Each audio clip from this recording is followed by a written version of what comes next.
이제 나흘 앞으로 다가온 도쿄올림픽 개막을 앞뒀지만 여전히 불안하기만 합니다. 올림픽 관계자들, 선수 중에서도 확진자가 나왔고 유승민 IOC 선수위원도 확진 판정을 받고 격리됐습니다. 이런 가운데 우리 선수단 본진 69명이 조금 전 도쿄로 떠났는데요. 이번 올림픽에서 어떤 쾌거를 올릴지 주목됩니다. 최동호 스포츠 평론가와 자세한 이야기 나눠보겠습니다. 전화로 연결돼 있습니다. 평론가님 나와 계시죠? 예, 안녕하세요. 네, 도쿄올림픽 이야기를 좀 해보겠습니다. 코로나 상황이 심상치 않은데 선수촌도 이미 안전하지는 않습니다. 선수촌에서 이제 선수 2명이 어제 코로나19 확진 판정을 받았는데 선수촌에서 선수 감염자가 나온 게 이번이 처음인 거죠?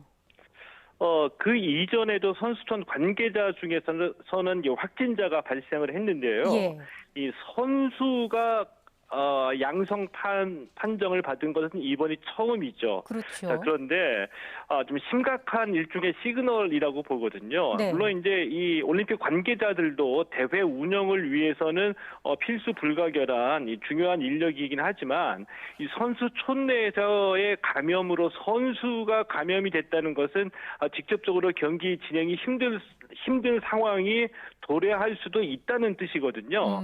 때문에 이 선수촌 내에서의 접촉으로 인한 감염, 더군다나 이 선수들이 이 양성 판정을 받게 됐다는 것은 앞으로의 올림픽 개막과 운영에 적지 않은 부담을 주는 상황이 될 수도 있다라고 봅니다. 예, 심각한 시그널이다 말씀을 해주셨고요.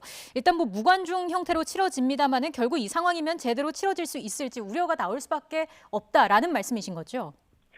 예, 그렇습니다. 그래서 일본 내에 있는 이 감염병 전문가 중에서는 이 최악의 경우에 올림픽을 중도에 취소해야 되는 상황이 올 수도 있다라고 경고까지 나오고 있거든요. 예. 자, 이 얘기는 무슨 얘기냐면 이제 일본 내에서는 지금 5차 대유행에 진입이 됐고요. 만약에 올림픽 기간 도중에 확진자가 폭증이 되고 올림픽 관계자와 선수들 사이에서 확진자가 폭증하게 된다면 걷잡을 수 없게 된다는 거죠. 이미 일본은 오사카 사례에서 확진자 폭증으로 인해서 이제 의료 시설이 부족해졌던 경험이 있거든요. 네. 그래서 이 올림픽 기간 동안에 이 중도를 경고한 이 감염병 전문가는 만약에 이 오사카처럼 도쿄에서도 확진자가 갑자기 폭증해 의료 시설이 부족하게 된다면 이것은 뭐 올림픽 당연히 올림픽을 중도에 취소해야지 되는 그런 상황이 될 수도 있다라고 경고를 한 겁니다. 예, 코로나로 인해서 이변이 연출될 가능성도 배제할 수 없다라는 말씀으로 읽히고요. 앞서 17일에도 양성 판정을 받았던 선수촌 확진자의 국적이나 정보는 뭐 사생활을 염려해서 자세히 공개되지는 않은 상태인데 다른 선수들과의 동선이나 접촉 여부가 또 가장 궁금한 부분이기도 하거든요. 좀 알려진 게 있습니까? 이게 이제 그 나이지리아의 이제 축구 선수로 취재로 인해서 이제 알려진 거거든요. 예. 그런데 저는 이게 이제 심각한 문제라고 보는 게 이미 이 자국에서 출발할 때 이미 백신을 접종해야지 되고 96시간 전 또 72시간 전에 음성 판정을 받아야지만 일본에 입국이 되거든요. 네. 그런데 이 유승민 IOC 위원 사례처럼 이 돌파 감염이 의심되는 사례가 유승민 위원이 처음이 아니고 계속해서 지금 나타나고 있는 겁니다. 자, 그런데 일본 정부가 이 확진 판정을 받은 분들의 물론 이제 사생활 보호도 돼야지 되겠지만 이 접촉자 관리라든지 그리고 최소한의 동선 정도는 공개를 해야지 또 다른 추가 감염, N차 감염을 막는 데 도움이 된다라고 보거든요. 네. 사생활 그리고 개인 신상 정보는 당연히 이제 보호가 돼야지 되는데 이 외에 기초적인 방역에 도움이 되는 정보는 각 개인 또 이 각 선수들이 스스로 알아서 방역에 도움되는 쪽으로 활동할 수 있도록 공개돼야 되는 점은 공개가 돼야지 되겠죠. 정보를 좀 제공할 필요가 있다라고 말씀해 주셨고요. 조금 전에 말씀해 주신 유승민 IOC 위원도 이제 확진 판정을 받고 격리가 됐습니다. IOC 선수위원이자 대한탁구협회 회장 자격으로 도쿄올림픽에 참석할 계획이었는데 아무래도 좀 격리가 끝날 때까지 활동은 어렵다고 봐야겠죠. 뭐 격리니까 이제 활동은 어렵다라고 봐야지 되겠죠. 대신에 이제 가끔 가다가 중요한 사안에 대한 의견은 SNS로 개인 의견을 표출할 수는 있다라고 보고요. 예. 이 유승민 의원 사례가 좀 엄중하다고 보는 이유는 이 돌파 감염 때문이겠죠. 그러니까 백신을 맞아도 안심할 수 없는 상황이다라는 거하고요. 이 선수촌에는 이 시기별로 차이는 나지만 최대 18,000명이 선수촌에 입촌하게 되고요. 이 선수뿐만이 아니라 관계자까지 포함하게 되면 올림픽 기간 동안에 일본에 한 8만여 명 정도의 이 관계자들이 일본을 찾게 되거든요. 네. 때문에 이 중에 들어오실 일본 입국하시는 분들 모두가 다 백신 접종 완료하고 96시간 전, 72시간 전에 음성 판정 받은 분들인데 이들 중에서도 감염이 된다고 하니 단기간에 많은 분들이 전 세계에서 몰려들었을 때 코로나19 과연 안전할 수 있을까 여기에 대한 좀 우려가 계속 높아지고 있는 겁니다. 네. 그리고 또 주최 측이 통제할 수 없는 경우가 바로 항공편을 통한 감염일 텐데 소규모 선수단의 경우에는 일반인과 좀 동선이 겹칠 수밖에 없지 않겠습니까? 이런 경우는 어떻게 되나요? 그 부분에서도 이미 일본이 허점을 드러냈거든요. 이게 예. 무슨 얘기냐면 지난달에 우간다 선수단이 입국했고요. 이 입국한 선수 중에서 확진 판정을 받은 관계자가 나왔거든요. 자, 그런데 비행기를 타고 왔는데 전혀 밀접 접촉자에 대한 역학조사가 실시가 되지 않았습니다. 오히려 확진 판정 이후에 일본 정부하고 이 지자체 간에 밀접 접촉자 이 역학 조사에 관한 책임을 서로 떠넘기는 일도 있었거든요. 네. 여기서 이제 허점이 드러났고요. 이미 이제 그 일본에 들어간 취재진들 사이에서도 굉장히 복잡하고 피곤할 정도로 방역을 철저히 하는 것 같은데 그런데 실질적인 부분이 보이지 않는다, 허점이 있다 이런 전언을 하는 취재진도 있거든요. 이런 거 들어보면 노력은 기울이지만 좀 더 실효적이고 좀 더 철저한 쪽에 좀 보강이 있어야 되지 않을까 이런 생각이 들기도 하죠. 예, 또 연장선상에서 좀 우려되는 것 중 하나가 확진자가 나오면 방역 조치가 강화될 텐데 이렇게 되면 선수들의 어떤 훈련 리듬에도 영향이 있지 않을까 좀 우려가 되거든요. 어떻습니까? 벌써 이제 훈련장이 취소가 되는 사례도 나오기 시작했고요. 예. 이제 그게 이제 그 말씀하신 가장 중요한 포인트 중에 하나인데, 예를 들어서, 나이지리아 이 축구팀에서 확진자가 2명이 나왔잖아요. 네. 그럼 이들의 동선을 파악해서 확진 판정 받은 2명의 선수만 격리 조치를 해야 되는 게 아니라, 이 방역적으로 보면 밀접 접촉자들은 전부 다, 별도로 관리를 해야지 되죠.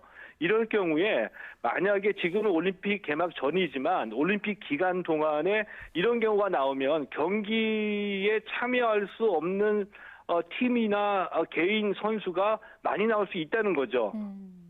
이렇게 되면은 올림픽이 제대로 진행될 수 없는데 예를 들어서 예. 축구만 본다면 조별리그 3경기고 8강전, 4강전, 결승전이니까 6경기거든요. 네. 우승하기까지 이 6경기 중에 최악의 경우를 상정해서 2팀 이상이 확진자 발생으로 인해서 경기를 할 수 없는 경우에 부전승으로 올라가게 되는데 6경기 중에서 2경기 이상 부전승으로 올라갔다. 그리고 금메달을 땄다. 과연 이것을 금메달로 인정받을 수 있을지 이 바라보는 분들은 어떻게 판단하실지 이런 경우가 나올 수도 있다는 거죠. 예.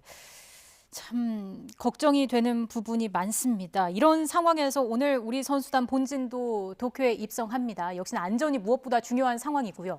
우리 선수들의 선전도 관심사인데 일단 우리 선수단은 금메달 7개 이상 종합순위 10위 진입을 목표로 내걸고 있습니다. 지난 2016년 리오 올림픽 때는 종합 8위를 했는데 이때보다 목표를 조금 낮춰서 잡은 것 같아요. 왜 그런 걸까요? 최근에 한 2, 3년 동안에 우리나라 체육 정책의 방점이 예. 이제 생활체육 그리고 이 스포츠 클럽으로 지금 전환하는 시기이거든요. 근데 이 얘기가 뭐 엘리트 체육을 축소한다는 뜻은 아닌데 엘리트 쪽에서는 좀 굉장히 그 상대적인 피해 의식을 갖고 있었던 게 뭐 사실입니다. 이런 영향도 있었다라고 보고요. 그리고 금메달 7개라는 이 목표는 최저치를 본다고 얘기해야 되겠죠. 늘상 이 대한체육회가 올림픽 때마다 목표 수치를 얘기할 때 목표 달성에 대한 이 부담을 좀 실질적으로 줄이려고 금메달 예상 최저치를 발표합니다. 네. 실내로 지난해는 금메달 10개가 목표라고 했거든요. 그러니까 최소 7개에서 최대 10개 이상의 금메달이 이 실질적인 목표라고 보시면 될 것 같고요. 우리가 전통적으로 강세를 보였던 종목, 양궁, 태권도, 사격, 그리고 이번에 야구, 축구도 메달 도전 가능하고요. 이 때문에 저는 이번에 도쿄올림픽에 가장 이변이 많은 대회가 되겠지만 우리 선수들이 안전을 지키면서 현지에서의 컨디션만 잘 유지를 한다고 한다면 목표 달성은 좀 무난할 거라고 예상합니다. 실제로 그 메달 전망이 좀 여러 분석 사이트들에서 쏟아지고 있던데 예상 성적을 살펴봤습니다. 저희가 준비한 그래픽이 있는데 함께 보면서 좀 이야기를 나눠보겠습니다. 지금 보시는 것처럼 베스트 스포츠가 종합 9위를 예측해서 가장 후한 평가를 내렸고요. 반면 종합 17위에 그칠 것이다. 이런 전망을 내놓은 곳도 있었습니다. 평론가님께서 보시기에는 어느 정도 적중할 것으로 좀 예상하세요? 일단 기본적으로 제 기억으로는 2012년 런던 올림픽까지는 많은 세계의 유수한 이 스포츠 전망 사이트 등에서 올림픽 성적을 예상할 때에 코리아 디스카운트가 있었습니다. 이 얘기는 뭐냐면은 전망치보다는 우리가 항상 더 좋은 성적을 냈다는 얘기이고요. 이런 전망의 이제 근거는 최근 2, 3년 동안의 주요한 대회 성적이 기준으로 되거든요. 그런데 잘 아시다시피 지난해는 코로나19 때문에 이 주요한 국제대회들이 대부분 다 취소가 됐습니다. 그래서 최근 전적이 없다는 거죠. 이번에는 아마도 가장 이 전망과 뒤떨어진 전망과 다른 결과가 나오는 올림픽이 되지 않을까. 그러니까 이번 도쿄올림픽 전망은 굉장히 어려운 대회였다라고 보고요.